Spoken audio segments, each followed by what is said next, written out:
Saya secara pribadi alami bagaimana PGRI itu punya peran yang luar biasa terhadap perkembangan khususnya advokasi kepada Bapak dan Ibu guru semua. Ini yang menurut saya penting untuk disampaikan kepada para anggota. Karena yang namanya advokasi itu kan hanya manfaatnya dirasakan oleh orang yang mengalami. Betul gitu Bapak Ibu? Atau teman-teman kanan kirinya yang melihat langsung. Sedangkan kasus-kasus seperti itu ya tidak semua sekolah, tidak semua satuan pendidikan mengalami. Karena kabeh satuan pendidikan mengalami senelu kepala dinas. Yang pusing kepala dinas, Bapak Ibu semuanya.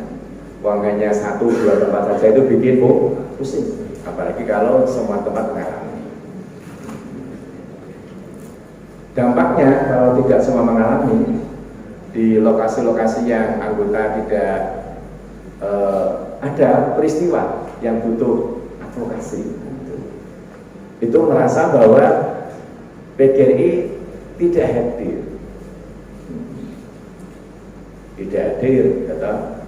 ketika mereka punya masalah.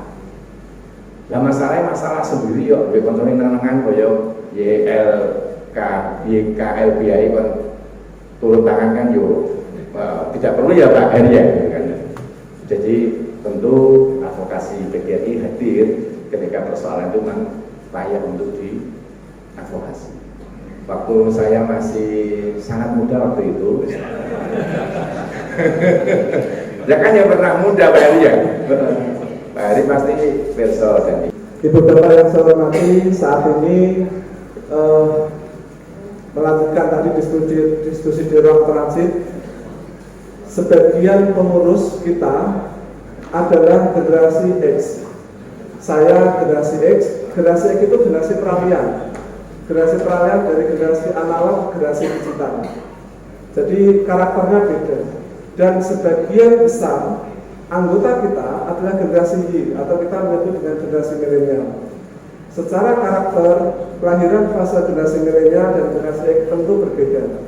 Oleh karenanya saya sangat berharap kita sama-sama mengajak pengurus cabang ranting sebagai ujung tombak komunikasi, kita bangun komunikasi yang intensif dengan para anggota sehingga kita bisa meminimalkan misinformasi, kita bisa berkomunikasi dengan baik karena memang kita memiliki basis karakter yang berbeda. Generasi X seperti saya ini cenderung mudah baper. Kalau generasi Y milenial itu lebih cenderung teriak dan jadi salah itu biasa, selesai minta maaf dan selesai. Nah, generasi seperti saya ini maaf kadang tidak menyelesaikan masalah. Jadi agak berbeda. Artinya adalah kita punya program serius untuk berkomunikasi dengan para anggota.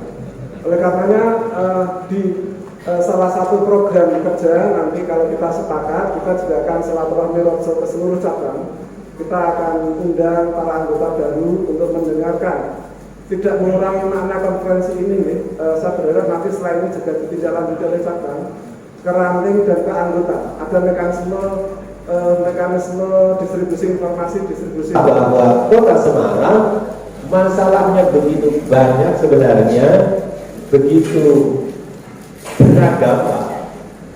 Jadi kalau orang bercerita ada guru laki-laki dianiaya oleh istrinya, itu cuma di Kota Semarang, Pak.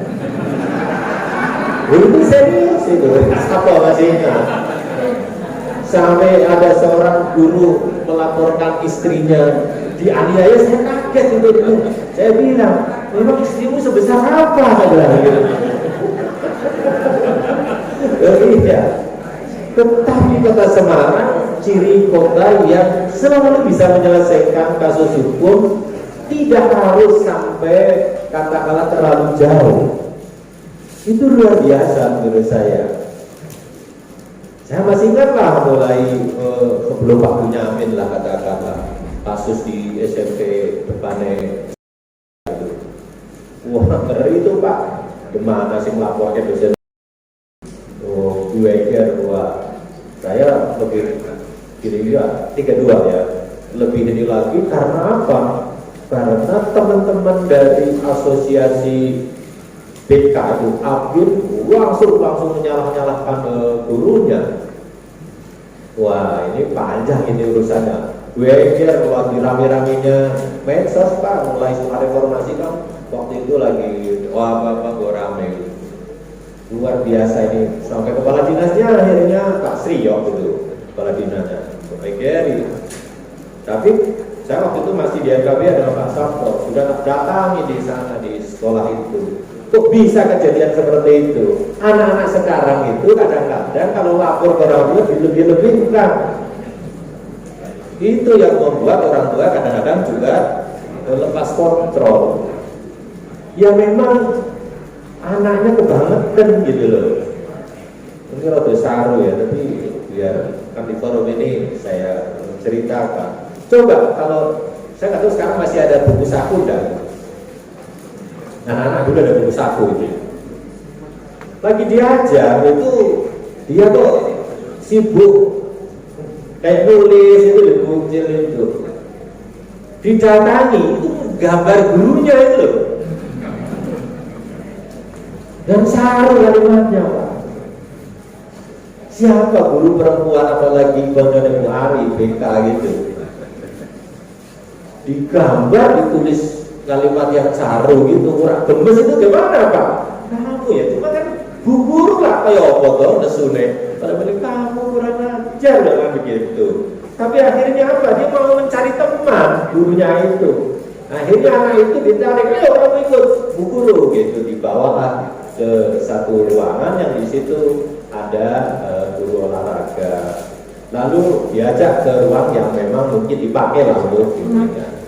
Dua guru, yang satu megang, yang satu di belakangnya, katanya dipukuli pakai sapu dari belakang. Laporannya ke orang tua gitu loh. Wah orang tuanya wah dosen, walaupun bayarannya saksen yo tetap dosen. Laporlah ke polisi Pak. Panjang kan dulu saja kalau sudah polisi, sudah media, apalagi di backup oleh profesor-profesor dari. Nah ini koncorin dewe malah disalah-salah kayak gitu. Nah akhirnya Pak Sri datang, saya undang juga orang tuanya. Udah debat itu suara barbar Pak, namanya dosen ya, debat kan dia angel kalah ya Pak itu. Nah akhirnya tak rangkul aja keluar. Saya bilang, Pak, ini bodoh-bodoh dosen ya, saya beritahu. Panjenengan bisa saja nanti puas karena melaporkan dan gurunya dihukum. Tapi setelah itu, putra panjenengan itu akan menjadi anak yang sangat menderita. Karena apa? Dilabeli oleh teman-temannya sebagai anak yang bla bla bla bla. Mesti rakyat sekolah yang kono, pindah sekolah yang lain, itu susah cari tempatnya karena semua pura-pura penuh. Itu terjadi di Temanggung, itu terjadi Pak begitu. Wah akhirnya anak Temanggung sekolah yang Kendal, orang kono soliditas kepala sekolah kok penuh, semua penuh. Akhirnya kemana? Pindah sampai di Kendal. Makanya sudah Pak, panjenengan ini tidak usah diterus-terus kayak gini. Rugi, bodoh-bodoh pendidik. Ya panjenengan mengorbankan anak sampean demi kepuasan panjenengan ya silakan. Dan saya akan lawan di pengadilan. Akhirnya ya sudah Pak, nanti syaratnya begini-begini ya biasalah syarat. Akhirnya kepala sekolah kita panggil, dicabut. Pak Kepala Dinas, kasus seperti ini di kabupaten kota model sing paling aneh pun ada. Jadi guru itu Pak, model sing tukang nunduk yono, model ini kan sing guru agama mengajarkan kasih sayang, orang cukup salaman, orang cukup mencium kening, tetapi mendekat dengan hangat juga ada.